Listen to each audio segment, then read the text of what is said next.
in experience, and next 45 years after his enlightenment,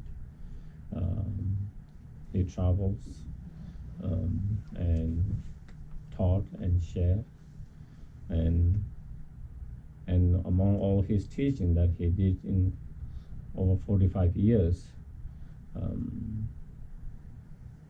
there can be contents into what we call three turning wheel of the Dharma. First turning wheel of the Dharma, second turning wheel of the Dharma, third turning wheel of the Dharma.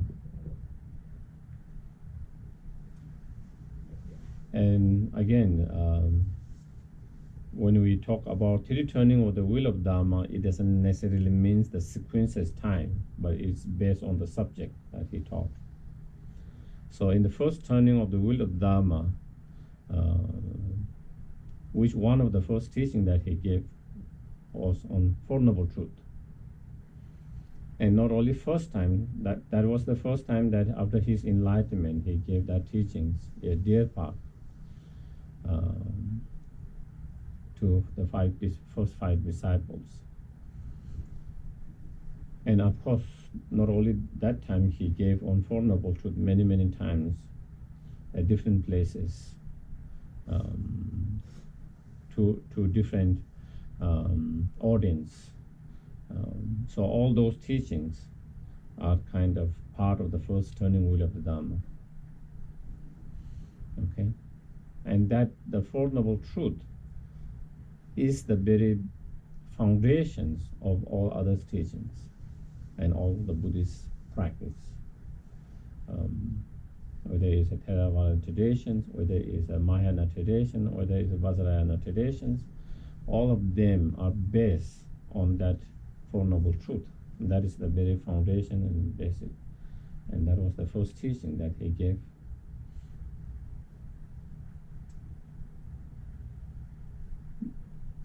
Then to certain, that was those teaching on Four Noble Truth he was giving those teaching for more bigger audience, more publics. And for certain students and disciples, who have certain predispositions,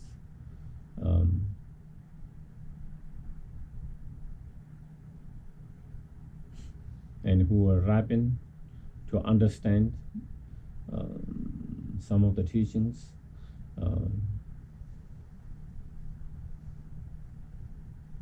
on emptiness, subtle level of emptiness. Then he taught the second turning wheel of the Dharma. And so second turning wheel of the Dharma, where the teaching were what we call prasana paramita, the perfection of wisdom. And all the teaching that he gave on that perfection of wisdom, all those come into the second turning wheel of the Dharma. And within the prasana paramita or perfection of wisdom teachings, there are many, in terms of the words, there are many sutras, to say, very extensive, middle, short, and very contents short. So in terms of the extensive prasana paramita, then there is the we call Bhum, which is 100,000 shlokas, and it is 12 volumes. Each volume might have 300 to 500, 600 pages, and 12 volume of that prasana paramita. That is the extensive one. Then there is the middle,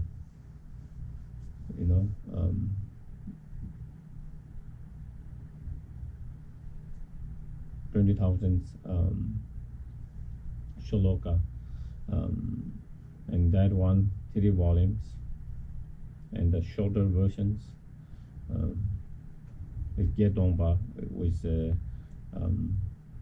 8,000 shloka, and it's 1 volume. And then there are many others, even more shorter one, such as Dhammakarta Sutra. You know, it's also Prasna Paramita, one of Prasna Paramita Sutra. And then Heart Sutra is one of the most, one of the shortest sutra on the same subject, Prasna Paramita, perfection of wisdom. But as the title itself suggests, Heart Sutra, meaning, you know, is the essence of all the Buddha's sutra and teachings. You know, it's like very heart, the most important. The most important of your organ is the heart, and similarly, among all the Buddha's teachings, and among the that is one of the like the very heart, very essence, and it's called because the subject that it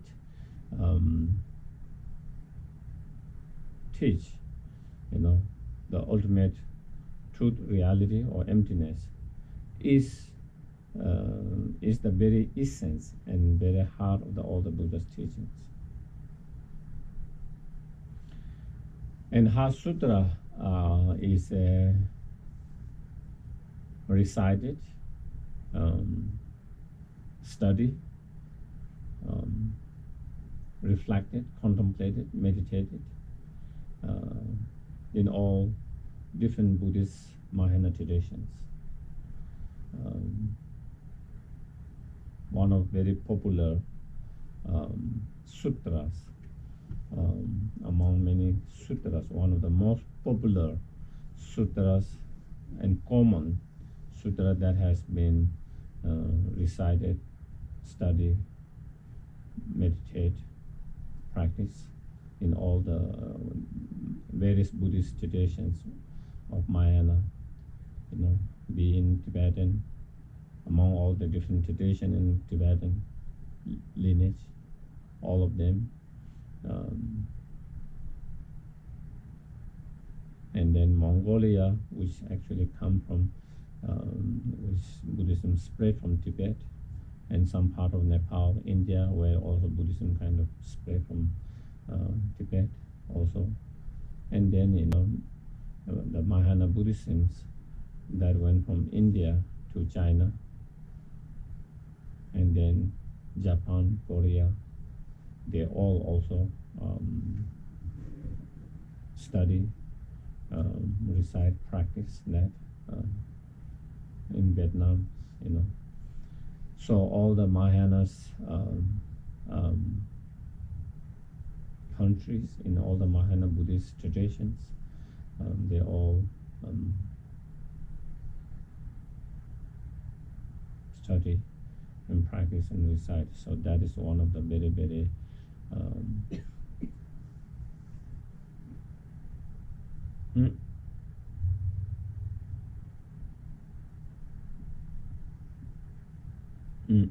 so that is the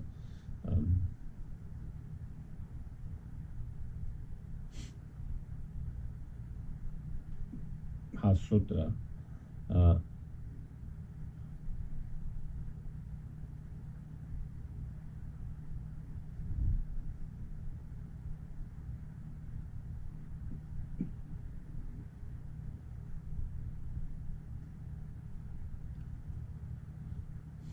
And the main subject of the Heart Sutra is, you know, there is the explicit subject, and inexplicit, yeah, in that hidden subjects. Okay, and we explicit subjects of the Heart Sutra is what you call emptiness. Okay, and then inexplicably it explains the path towards the enlightenment. You know, the gradual path toward the enlightenment. How to progress from the path of accumulation to path of preparation, from path of preparation to path of seeing, from path of seeing to path of meditation, and then the path of normal learning when you become enlightened, fully enlightenment. So it also explains that gradual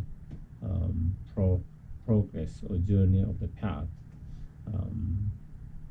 through the practice of the wisdom that realizes the emptiness. In conjunction or in together with the practice of loving kindness, compassion, and bodhicitta mind.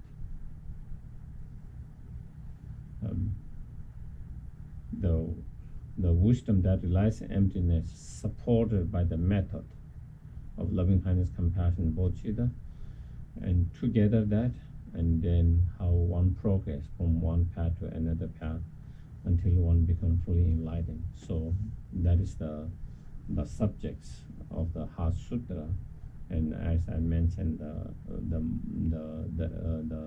explicit, the direct subject is about the emptiness that need to be realized by the wisdom.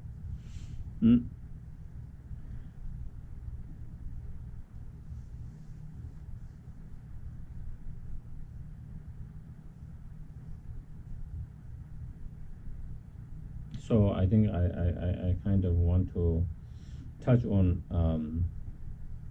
2 points here on that, what it means emptiness. You know, you probably hear this word emptiness very often, and we might have different idea what it means. The word, the emptiness means, and then also I would like to touch on why understanding the emptiness is crucial and important.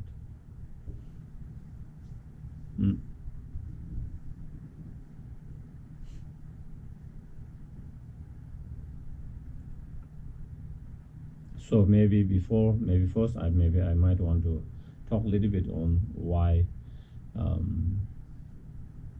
correctly understanding emptiness through study and practice is important and crucial.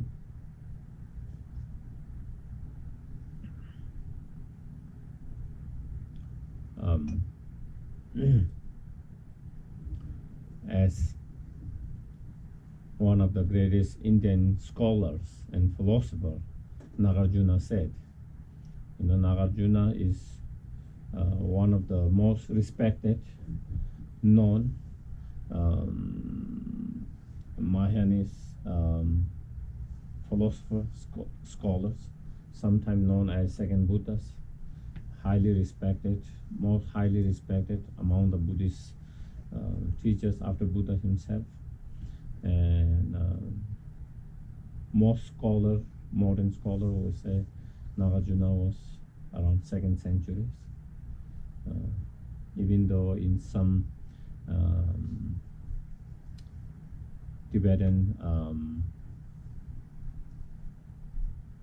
scholars say much earlier than that, according to some of the, by relying on some of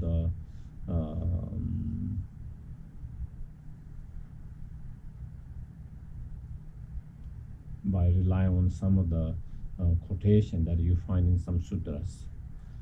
In some of the sutra, it is said that so-called a person called Nagarjuna will come after 400 years after my death, and he will kind of clarify some of the points on the view. And so by relying on some of those, so then if you say after 400, then it is before BC. It will be probably before that. But whatever, definitely, as most scholars by 2nd century. So and so as Nagarjuna said,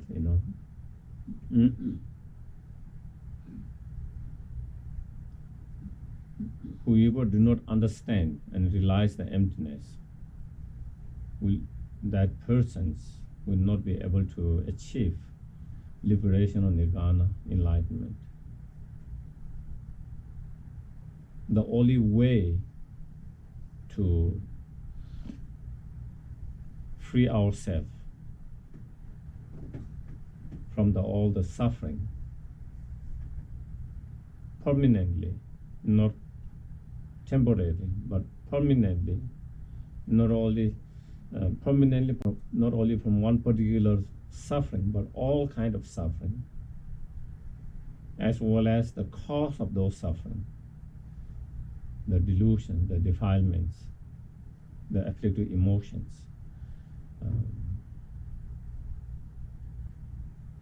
In order to free that and to achieve total freedom and liberation, nirvana, then one must have direct realization of emptiness. Without that, it's impossible, as he said.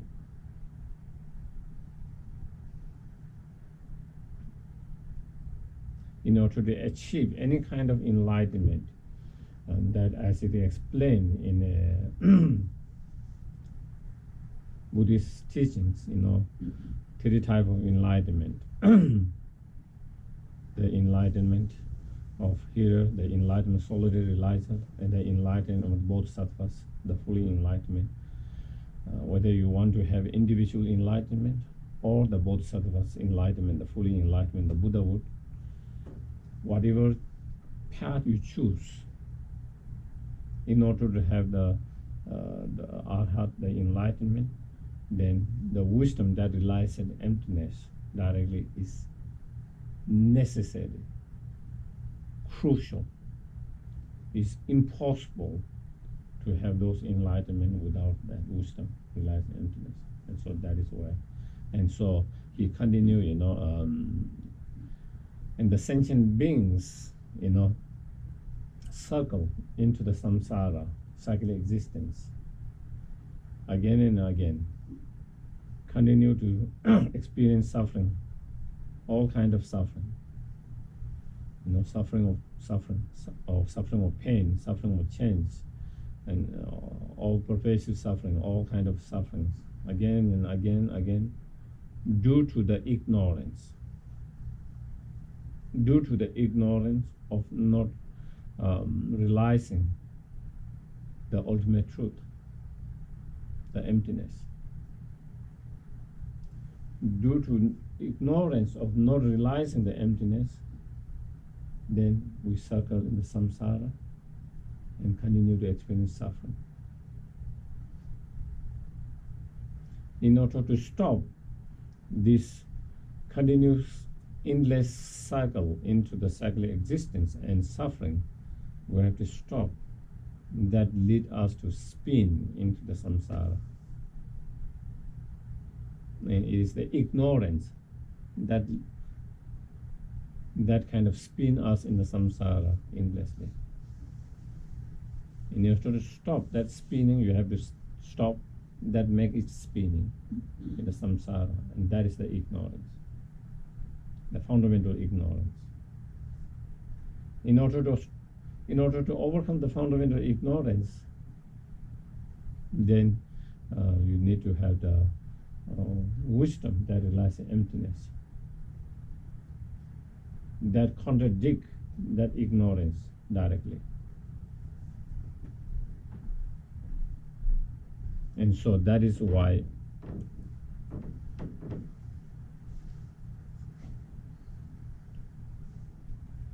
and so then again, I wanted to go a little bit little bit on, touch on that a little bit, so that we have better understanding of what Nagarjuna is trying to say. Okay.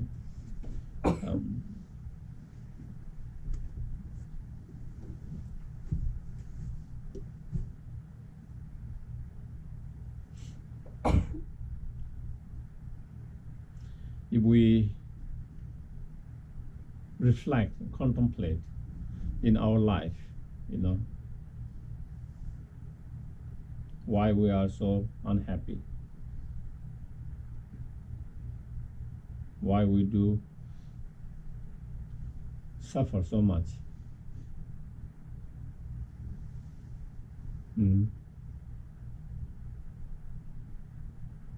Why we go so up and down all the time.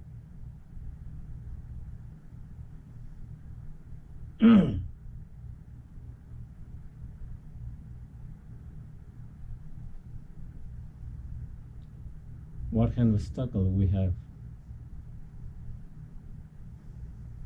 If we really contemplate on that,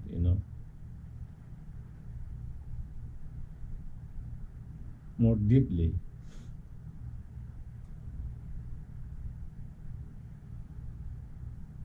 it is due to our own afflictive emotion defilements.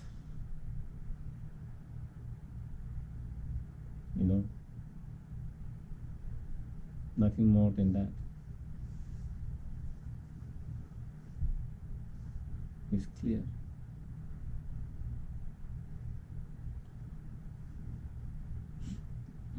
When you are upset, when you are frustrated, when your mind is frustration, upset, angry, hatred, resentful, when we have all these kind of negative emotions, destructive emotions, no matter what external conditions are, it doesn't give you peace, joy, happiness.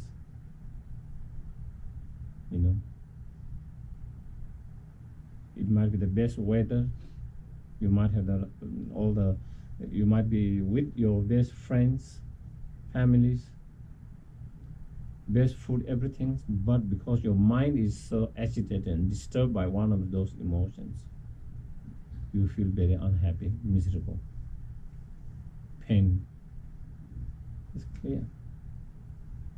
It's because of that mind.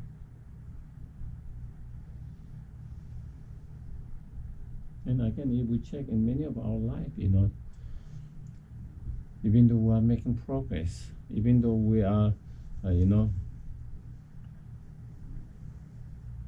able to achieve and get things that we wanted to before and which we didn't have before, and even though we are able to achieve many of the things we want to achieve, even though we are able to get many of the things we want to get, but still we are still dissatisfied, still unhappy. Why? Because of our attachment, strong desire, wanting more, better all the time, never ending.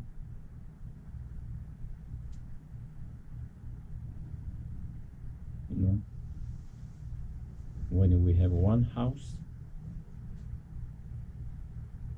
first when we don't have one house, we want one house. And we achieve that. And when you have one house, maybe you might be happy, satisfied for little time, or maybe sometimes not even little time. By the time you get it, you are already disappointed, unhappy, because it is not a big house, it is not at the right space, right spot you wanted, or many things, Before you just wanted, but now when you have, because it is not the right locations, or maybe it is not the right neighborhood, or it is not the right size, all kind of things, and probably the moment you get it, you are already disappointed and unhappy. Supposedly you are even happy and have satisfied for a while. After some time, the satisfaction, the joy that you got is gone. You want something else, better, bigger. more.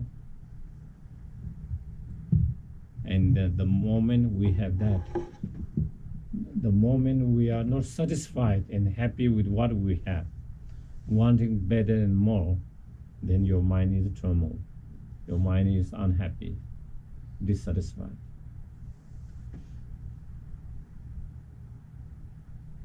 And that could be any object, anything. And that we see, again, is our own strong desire, attachments that make us unhappy, dissatisfied,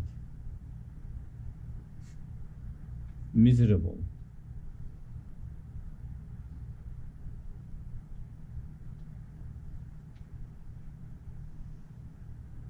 And same thing, jealousy, pride, greediness, all of those different negative emotions. When we have all those negative emotions, especially when they are strong, it's more easy to kind of see the functioning of that and effect of that, and basically it makes our life much more miserable and unhappy. Then we experience the pain and suffering due to that. So it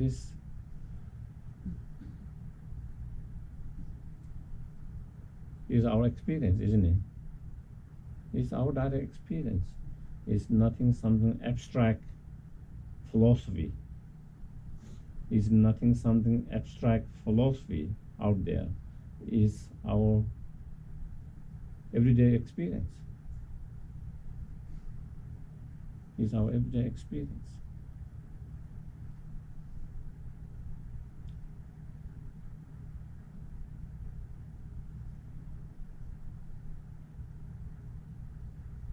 And of course, then when things doesn't go so well externally, and when we have those negative emotions, then it makes even much worse, even much more worse. Then our mind is more strongly agitated, disturbed. But even when the things are going well, still, as long as we have those defilements, those delusions, still we are not happy, satisfied. So we are unable to find real satisfaction, real peace in our life. Not because of the external condition, because of our internal mental conditions, emotional conditions.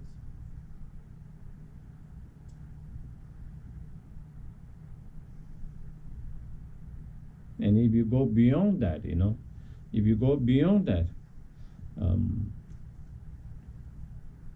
from Buddhist point of view, everything we experience,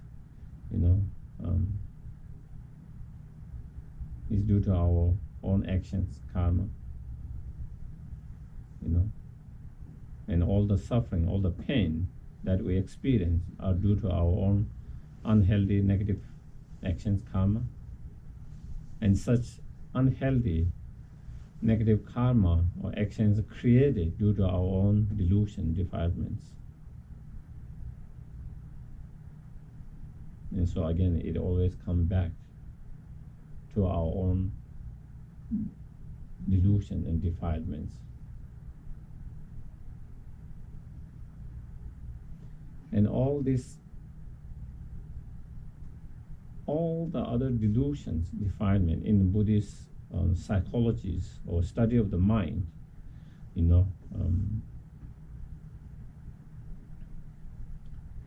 they explain about the mind, primary mind, and mental factors. 6 types of primary mind, 5 sense primary minds, sense consciousness, and mental consciousness primary mind, and 51 mental factors. And within that 51 mental factors, there are virtuous mental factors, and delusions, delusions, mental factors, and they talk about, 6 root delusions and 20 secondary delusions in those and that. And so there are many different kind of defilement or delusions. And if among all of them, if you kind of go even very root, then normally, as you see in many of the Buddhist teachings, the 3 poisonous, they call the 3 poisonous, and which is anger, attachment, and ignorance, the fundamental ignorance. So all the delusion arises from those 3. The other, among the 6 delusion, root delusion, the 3 others also arise from one of them, and then 20 secondary also arises from all of them. So basically, if you go down, then it is the 3 poisonous: attachment, anger, and ignorance. If you go further down, even the attachment, anger arises from that fundamental ignorance. And therefore, that fundamental ignorance is the very root of all the defilements, the delusions, which are the main cause of our suffering, pain, and problems.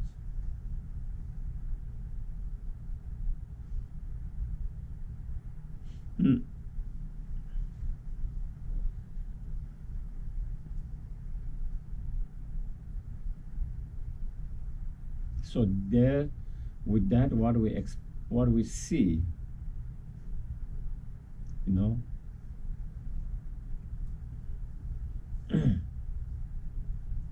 what we can see is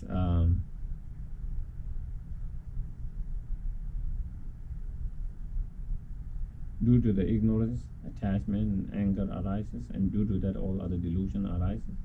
Due to that, then we suffer.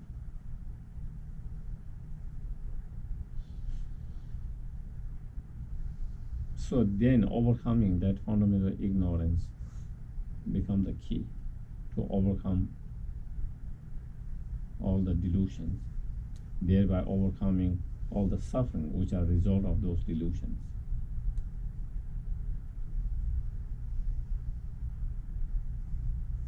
And in order to overcome the fundamental ignorance, when we talk about ignorance, we could have billions of ignorance.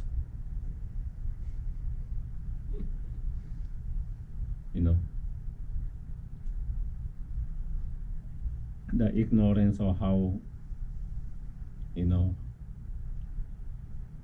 much it costs, the ignorance of what it is made out of for me, what kind of material it was made of. All of these are ignorance. But so there are billions of ignorance, but not necessarily all of them are fundamental ignorance. That is not the root of all our problems. But this fundamental ignorance is the very root of every problem.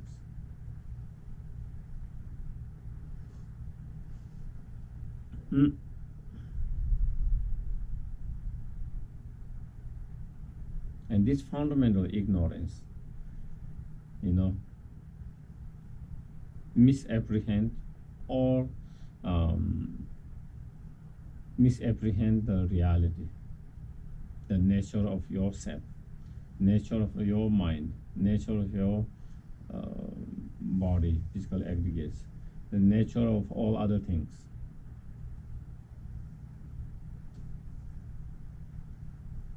It is not only not understanding nature of yourself, your mind, your physical aggregates, and all other phenomena. Not understanding itself is ignorance. But it's much more beyond not understanding. It's misperceptions. Misgrasping is even much more worse. Okay.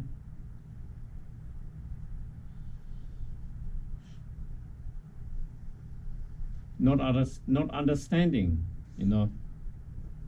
why there is a global warming, why there is that, is one thing, is ignorance, not understanding why there is global warming. But misunderstanding, saying this global warming is nothing's happening, it's just nature. Our actions are not creating at all. It's another level, denying in a way. So therefore you are not willing to change your action, your behavior. So it's not understanding is one thing, but misunderstanding, misgrasping, misapprehending is another level. And this fundamental ignorance is that.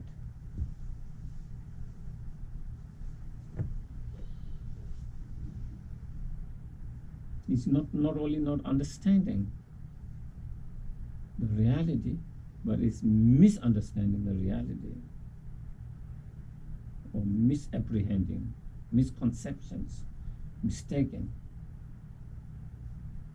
Is much more worse level.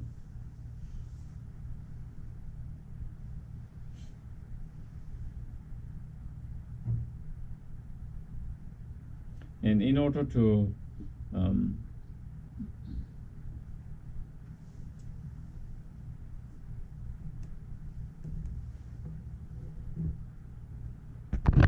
maybe let me put this way. Another great Indian master, Dharmakirti, another great Indian scholar, philosopher from Nalanda University. As he, in one of his writing, as it says, first there is sense of independent self. Okay, we have this appearance of independent self. Not only there is appearance of independent self, then we grasp that as independent self. On the basis of that independent self, then there is sense of independent others. Independent self and independent others. To separate. And then attachment towards self arises. And aversion and disliking towards others arises. And that is how attachment towards self, or one's own happiness, one's own experience, and so on, arises. And on the basis of others, where independent others, then there is a sense of aversion, disliking, anger, and so forth. And that is where, again, it comes from that fundamental ignorance of grasping independent self.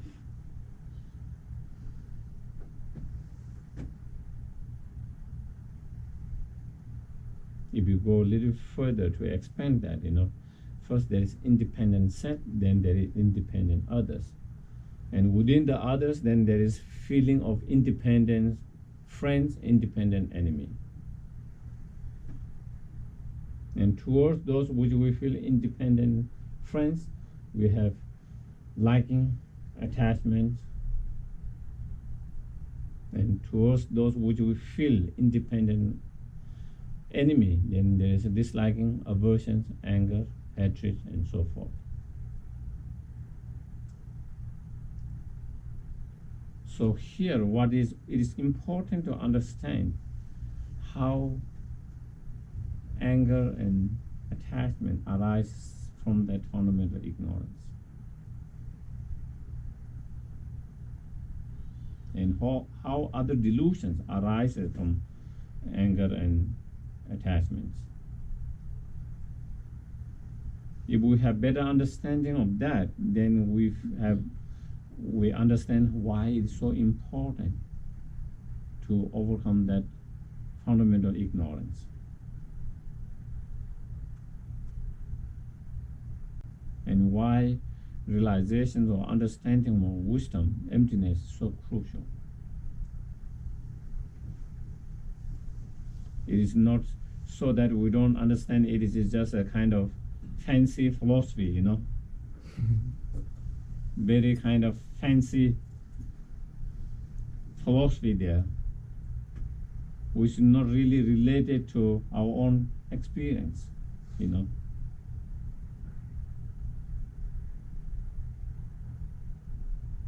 And then otherwise you think, oh, if you are interested in philosophy, you should learn about emptiness. If you are not interested in philosophy, we don't have to learn about it. Because we cannot see how it is related with our experience, with our ignorance and all of that, how that play a role in overcoming ignorance, and how ignorance play a role in arising of other delusions, and thereby making our life much more painful and suffering. If we don't understand that, then, you know, sometimes we think, oh, I'm not interested in philosophy.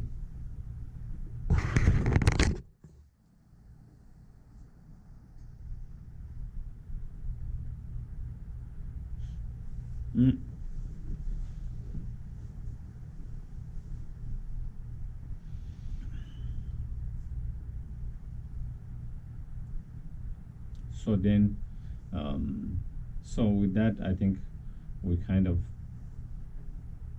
explain how the delusions arise from fundamental ignorance, and in order to overcome the fundamental ignorance, how is important to have the wisdom that relies on emptiness. And then we talk about what emptiness means and how that is related with the overcoming the ignorance. Okay.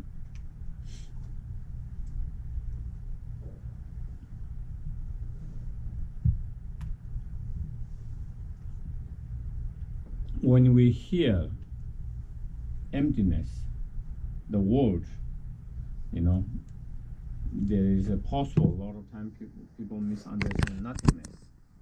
Emptiness and nothingness is not same. Okay. As Nagarjuna himself said, you know,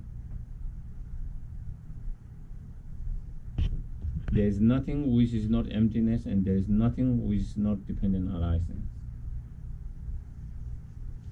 So emptiness equals dependent arising equal emptiness. And dependent arising means depending on many cause conditions, or depending on its parts and others, conditions, factors.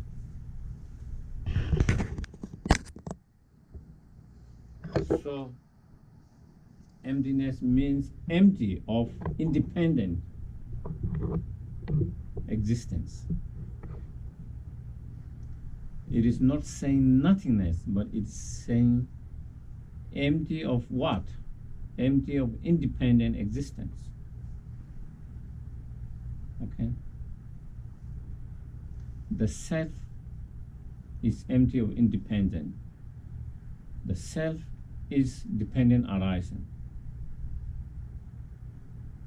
Not only the self, our aggregate, our mind, our physical form, they also are empty of independent arising, because they are dependent arising.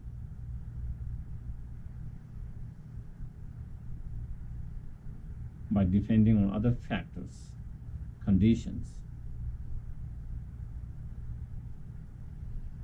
Not only the self and your aggregates, all other sentient beings and the enlightened beings, all of them are also dependent arising and empty of independent arisings.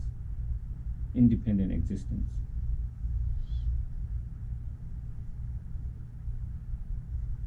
Not only all the beings, the world, the planet that the beings live in, they all are empty of independent arising, independent existence, and they all are dependent arisings. So all phenomena, everything that exists, are dependent arisings, dependent originations. All exist by depending on other factors, other conditions. Nothing exists independently by itself without depending on other factors and other conditions. And that is the reality and fact of all phenomena, all the things. Despite being that the case, as I mentioned, when we have this sense of self, there's no sense of self-independent. I mean, there is no sense of when we have a appearance of I or me or self. There is no appearance and apprehending of depending arising self. There's independent self arising, appearance of that, and we not only there's appearance of that, we cling, grasp as independent self when there is no such independent self. Even the self is depending arising, dependent originating. And that is the way the problem comes. The ignorance. So our ignorance grabs independent self and others,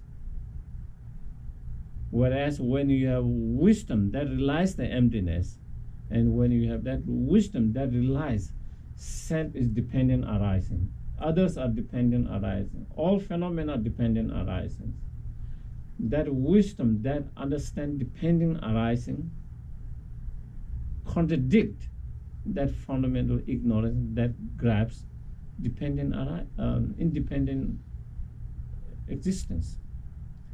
And so then that will be how that wisdom will be able to expose the ignorance, and that will be the how that wisdom will be able to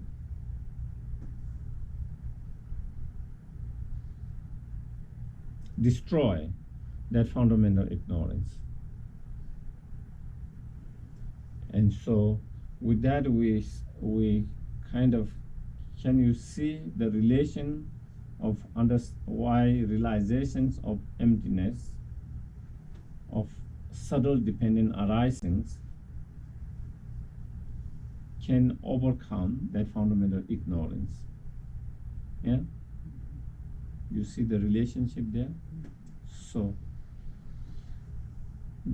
that is important and crucial point to really understand that. Otherwise, we might be using all these fundamental ignorance cause of all the suffering in this delusion, but really cannot really see the connecting. You know how really it is kind of. And then why understanding emptiness is crucial to that.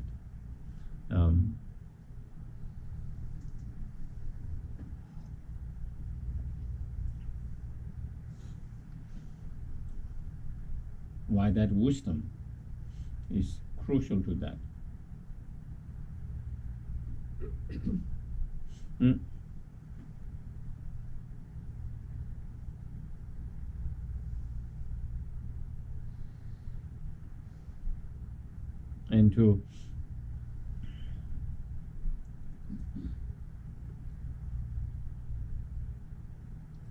And in order to overcome, that fundamental ignorance,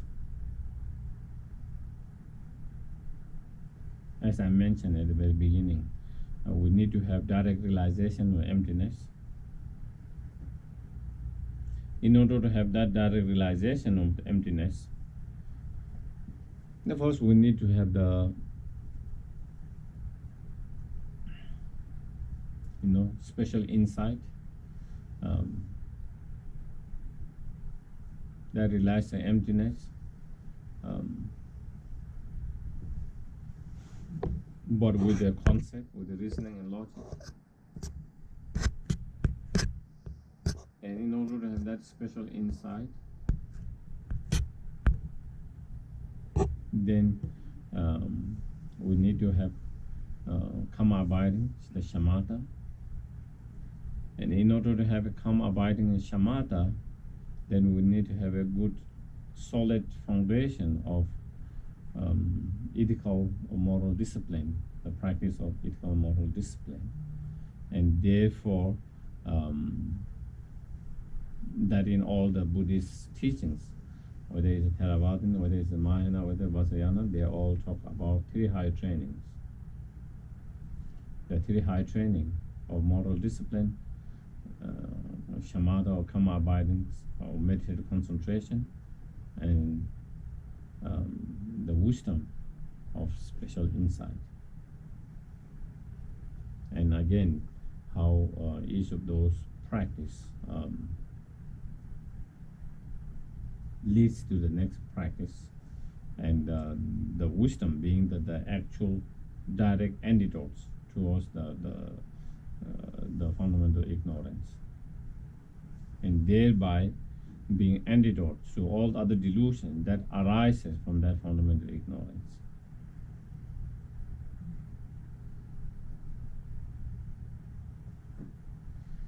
So for that, it is important to have the wisdom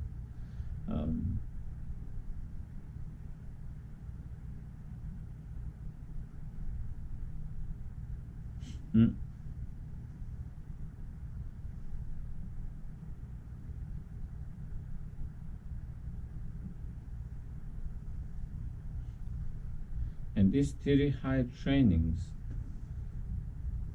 are a thought, a way to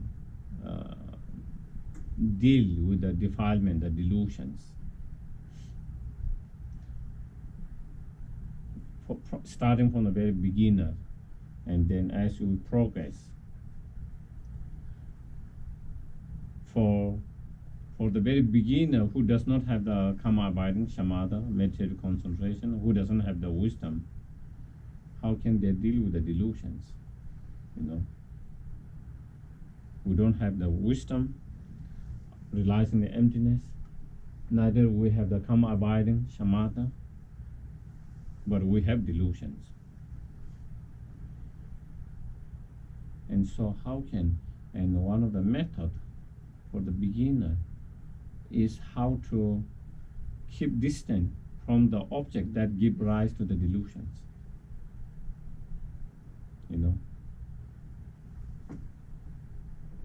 It's like if you have problem in addictions, and you don't have a strong resistance, to resist it, because you don't have the willpower or whatever mechanism you need, whatever tool you need to be able to resist it. The best way is to keep away from the object. Keep away from the object until you start to build up your own tools, where you can later, when even you come in contact, where you can resist it and not be tempted. In same way, when we are dealing with any kind of delusion, whether it's if we have too much attachment, too much anger, too much jealousy, whatever, and whatever object give rise to those delusions, if we can keep distant from that, at least it will not make you so those emotions to arises if you keep distant from those objects. And that is what the practice of moral discipline, ethical discipline does that. Is the moral discipline, ethical discipline is a way to kind of keep distant from the object that give rise to arising of the delusions.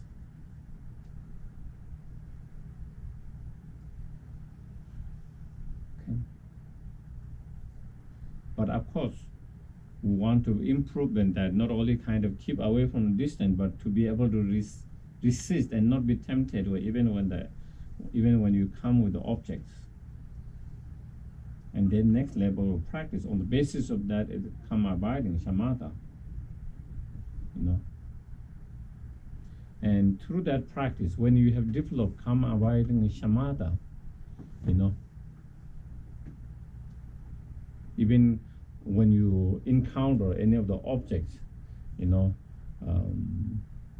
that could give rise to the delusions, and when you are able to meditate with your calm abiding shamatha and to be able to focus on whatever objects, whether it's your mind, whether it's a breath, whether it's any image, whatever, and you are able to concentrate so strongly that all others thoughts dissolve. So that means all the delusion dissolve. Okay? So when all the delusion dissolve, even you are in front of that object, the delusion cannot arise because your mind is totally focused into that object and no other thoughts. Delusion are the thoughts, does not arise. So in that way, you don't get tempted by that. You are able to overcome the delusions, kind of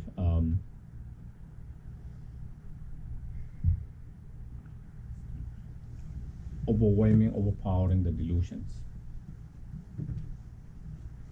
Okay? It's like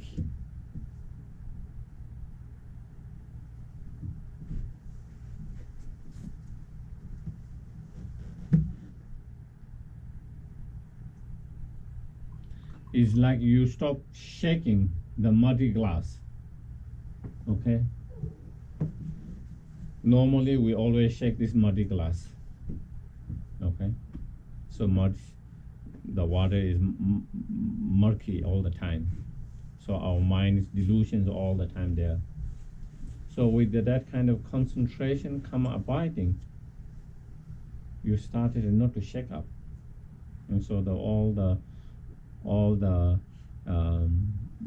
dirt started to sink down. Okay? Dirt started to sink down. So it doesn't arises, manifest. So it's better than the first method. Do you get it? It's improvement from the first method. But still, the dirt is still down there. If you stir it, the dirt will come again.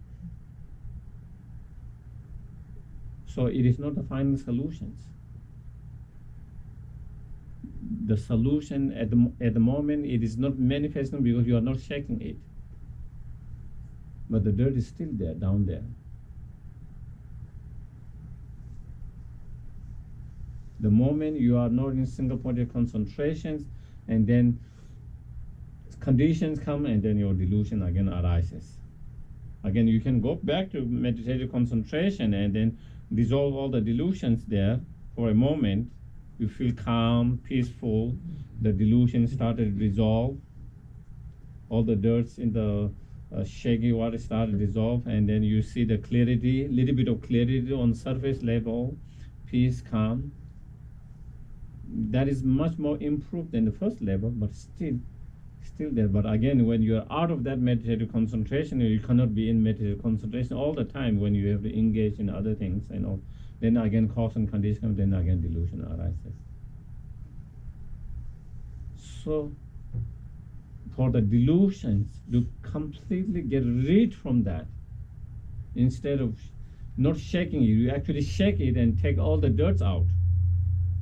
Next time, even you shake it, there's no more dirt, because you have taken all the dirt from that water. So now there's no more dirt in that water. So no matter whether you shake it or not shake it, there's no dirt. It's not mercury. It's only clarity. And that is what the wisdom does. So the wisdom is then bring all the garbage up.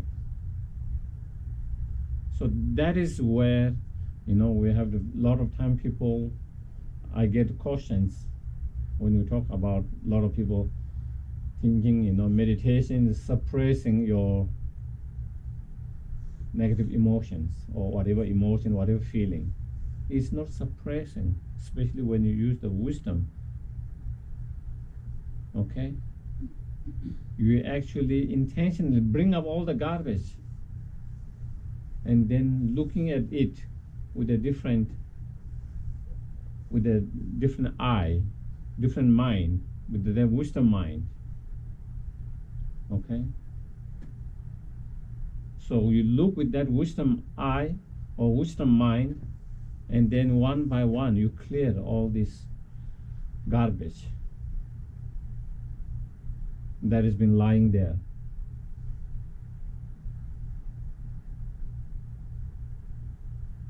And at the very beginning, sometimes it can be a little painful because there are a lot of garbage. We don't want to think about it because it is painful. We don't want to revisit it.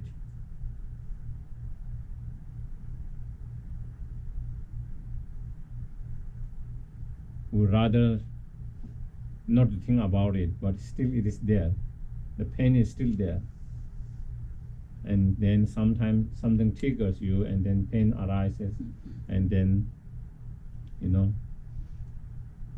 the problem arises. The bitterness, resentful, whatever those garbage, whatever negative feelings it might be. So, what the wisdom does is to kind of bring up all this. You started shaking them, and by shaking you bring the dirt, mud, one by one, slowly, all of them, and through the wisdom eyes, wisdom mind, and then once you are able to clear those defilements by the wisdom, then there is no more garbage there, and then whether you shake it or not, then it doesn't matter. No matter what condition you encounter, it doesn't give any rise to any delusions.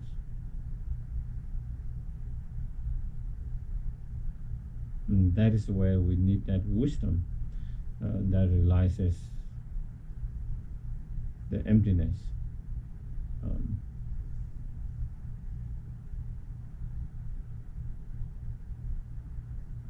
So I think if I talk too much, then you might explode. Your mind might explode. So I think I will open for some questions, or if there is any questions, or if there is any kind of comments, sharing.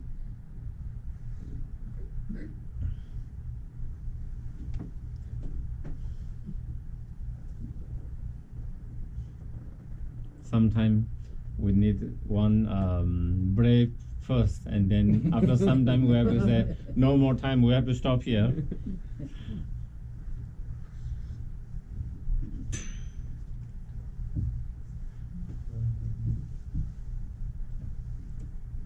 Yes, please. When the negative emotions come up and you want to look at them with the eye of wisdom, okay, say you're angry, you're irritated with something. Mm-hmm. So you want to turn your wisdom eye on this. What do you say to yourself? What do you do?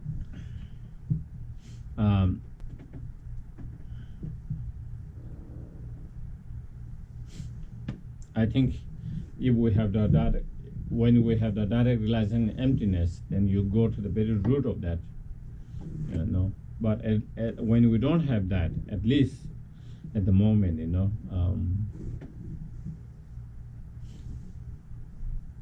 we can use many other kind of technique that for example, that you find in Shandeva's chapter 6, on the patient chapters, looking from many different angles, many different, I'm upset and angry because maybe I have sudden, maybe we think maybe someone did something, someone said something, whatever, whether you saw it, whether you heard it, what, and because we think it is a destructive, it's a harmful, and again looking at from the other angle, can I be wrong? What I think, I think I'm upset because I think that person did this and that. But can I be wrong? Just as I have been wrong in the past many times. Also, could I be wrong this time too? Thinking, and could I be a misunderstanding, mistook? Or in other cases, even though I think maybe someone did intentionally, but can it be something unintentionally? Which will often happen many times, And when we know it is unintentional, even though maybe you get hurt, harm, but when you know it is unintentional, it's easy to let it go. It's much more difficult when we feel he or she did intentionally wanting to hurt and harm me, and it becomes more difficult to let it go when you feel that. But again, how many times we in our life we hurt someone, we harm someone unintentionally so many times. In some cases, even though with the good intentions, what we wanted to do to help them, but it became hurtful, harmful, because we didn't have the right skillful means. So that being our cases, that we find time to time hurting our own beloved, the very people we love, the very people we don't want to hurt, the very people who want to protect them from being hurt. We keep on hurting them, and a lot of time unintentionally.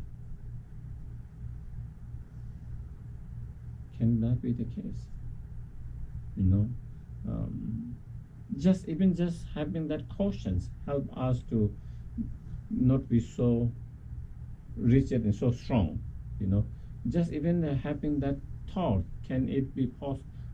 Is it that started to make you more loosen up, even though you don't not sure, 100% sure. Even just having that caution in your mind and reflecting on that possibility can loosen up and not being so tight and so intense, and even it is intentional,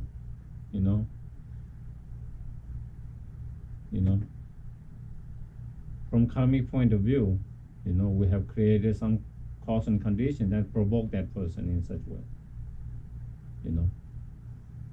So if it wasn't our karma, we would not have encountered that person and that person's such behavior or actions. So when you look from that karmic point of view, then maybe again we don't put blame on everything on there. And if you don't put blame on everything there, again I think it's easy to let it go, and the whatever bad feeling we might have, anger, will be less intense, less strong, and even if we don't look from karmic point of view, if we have difficulty looking from karmic point of view,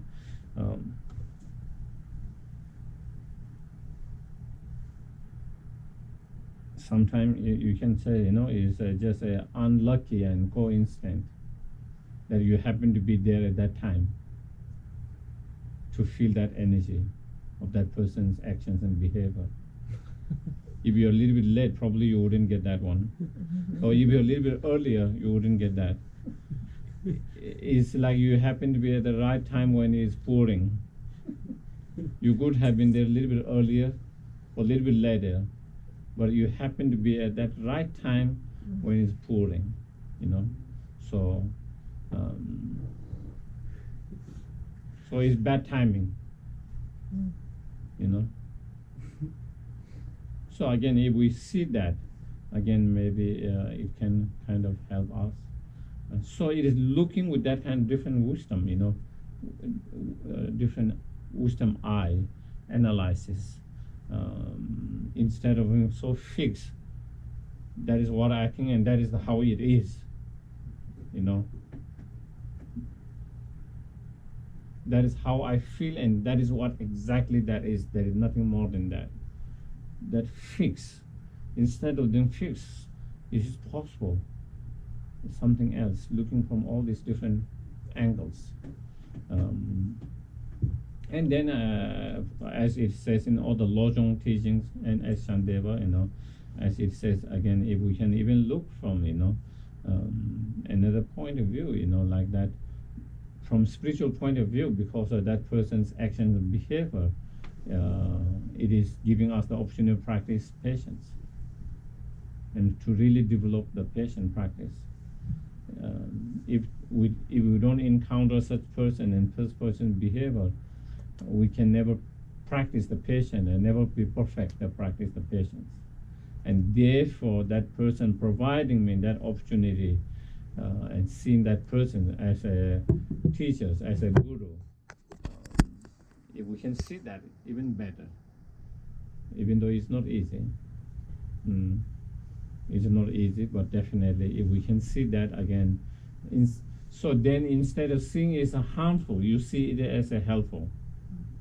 It might be a harmful one, but from spiritual point of view, it is very, very beneficial, because it helps you to grow, it helps you to practice, it helps to develop further. And therefore you see that as a teacher and guru, and therefore you even appreciate that. If you appreciate that, then there is no reason to get upset. So all these things depend on your capacity. Yes. Using whatever different tools, you know, you might have. And some people, you know, they find just reciting mantra to calm down.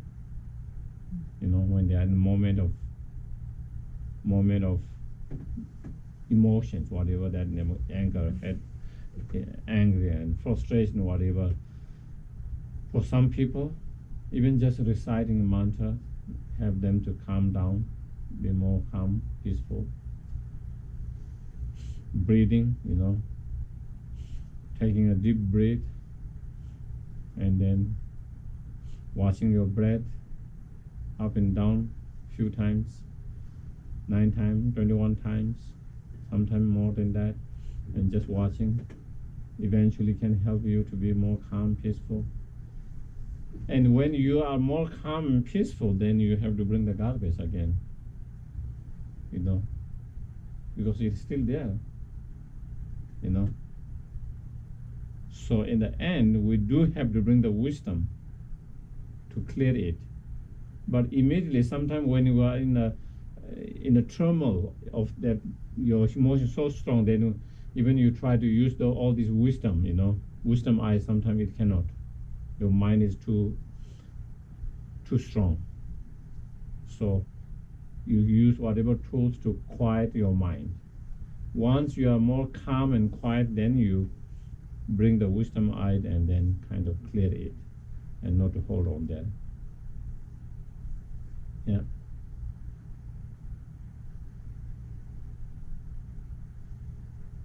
Yes, please. So that was a good question and a good answer about anger. Same question, attachment.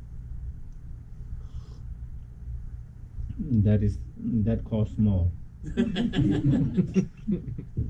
Because that is the bigger problem. That's what I thought.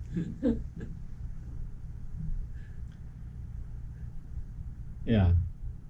Attachment is much more worse than anger. A lot of our anger arises from the attachments, you know. and anger arises time to time, not all the time. Attachments more or less involve almost 24 hours.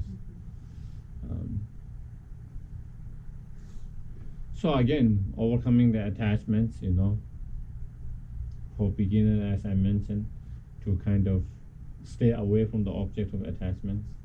That is one way,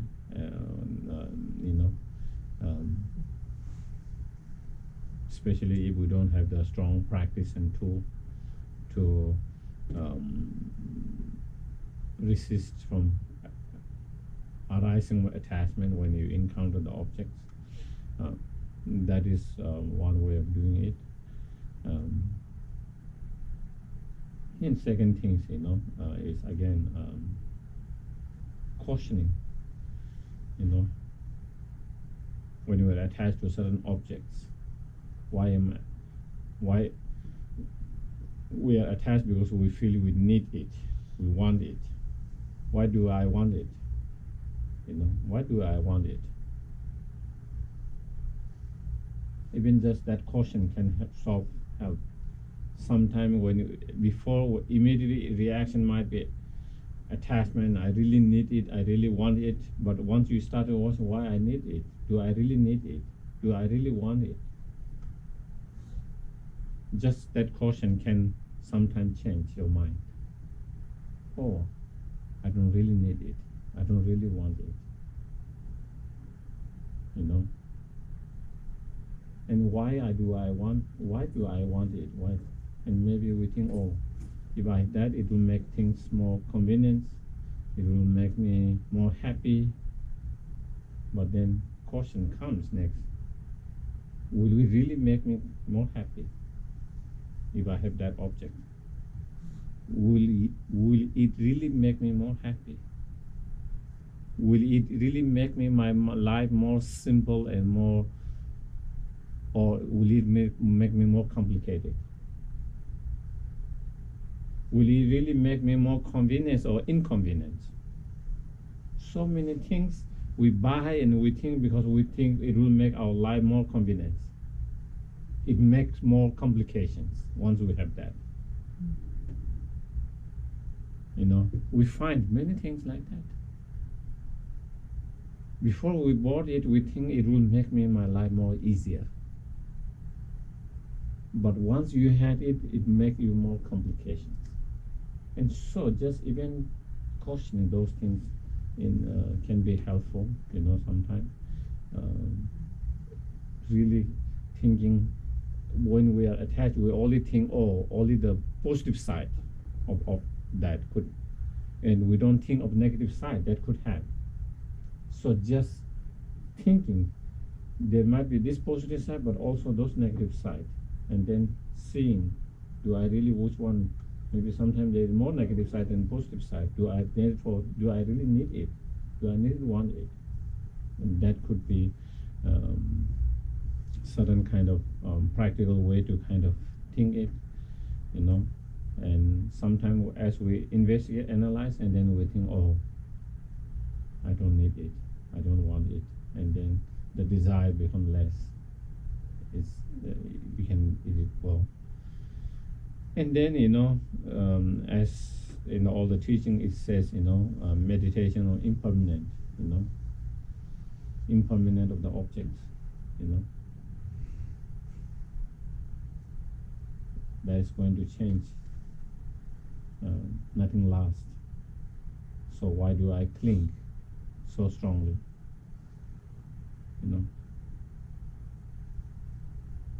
Or meditating on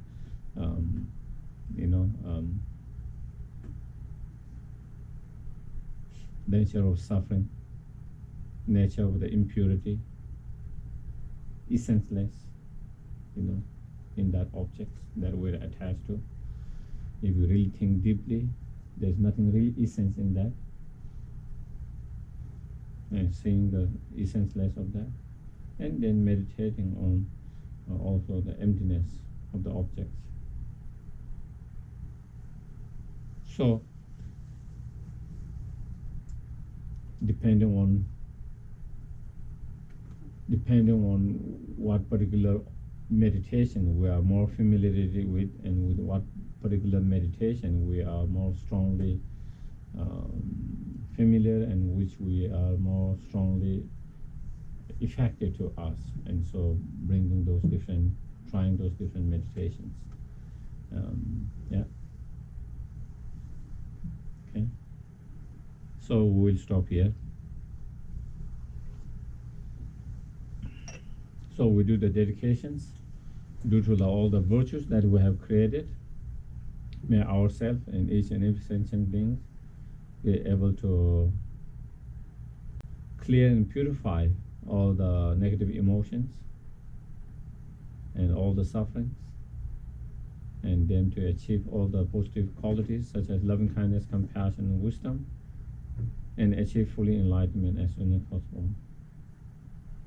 Gyawadi Nyududa Ama Sangye Dugyo Ne Dowa Chijamale Pa Te Sala Pupash Changjo Sanjo Rinpoche Maje Banan Kekyo Che Gyawa Nyamba Meba Konde Kondu Pewa.